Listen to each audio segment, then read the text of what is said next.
తెలంగాణ రాష్ట్రంలో కొత్త ప్రభుత్వం వచ్చిన తర్వాత జర్నలిస్టులో మంచి విశ్వాసం ఏర్పడిందని తెలంగాణ రాష్ట్ర press academy chairman K Srinivasa Reddy అన్నారు. సూర్యాపేటలోని ఏర్పాటు చేసిన మీడియా సమావేశంలో ఆయన మాట్లాడుతూ గత ప్రభుత్వంలో జర్నలిస్టులకు ఇచ్చిన హామీలను అమలు చేయలేదని, ఇప్పుడు వచ్చిన కాంగ్రెస్ ప్రభుత్వం జర్నలిస్టుల హామీలు నెరవేరుస్తుందని తెలిపారు. ప్రధానంగా ఇళ్ల స్థలాలు, ఇంటి నిర్మాణాలు, జర్నలిస్టులకు హెల్త్ కార్డు విషయంలో గత ప్రభుత్వం అమలు జరగలేదని అన్నారు. జర్నలిస్టుల సంక్షేమానికి వాటిని అమలు చేసే దిశగా ముఖ్యమంత్రి సహకరిస్తున్నారని ఆయన అన్నారు. తెలంగాణ రాష్ట్ర సమాచార మరియు రెవెన్యూ శాఖ మంత్రి పొంగులేటి శ్రీనివాసరెడ్డి జర్నలిస్టుల సంక్షేమానికి పెద్దపీట వేస్తామన్నారని తెలిపారు. భారతదేశంలో ఎక్కడా లేని విధంగా అర్హులైన ప్రతి ఒక్కరికి అక్రిడేషన్ కార్డు అందించాలనేదే ప్రభుత్వ ఆకాంక్షని ప్రెస్ అకాడమీ చైర్మన్ శ్రీనివాసరెడ్డి పేర్కొన్నారు. నూతన ప్రభుత్వం ఏర్పడిన తర్వాత రాష్ట్ర వ్యాప్తంగా జర్నలిస్టుల్లో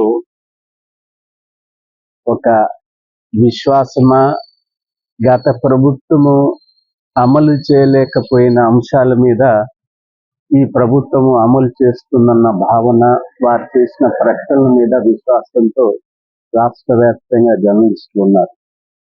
అందులో ప్రధానంగా ఇళ్ల స్థలాలు, ఇంటి సమస్య ప్రధానమైంది. రెండవది హెల్త్కు సంబంధించి, ఆరోగ్యానికి సంబంధించిన గత ప్రభుత్వం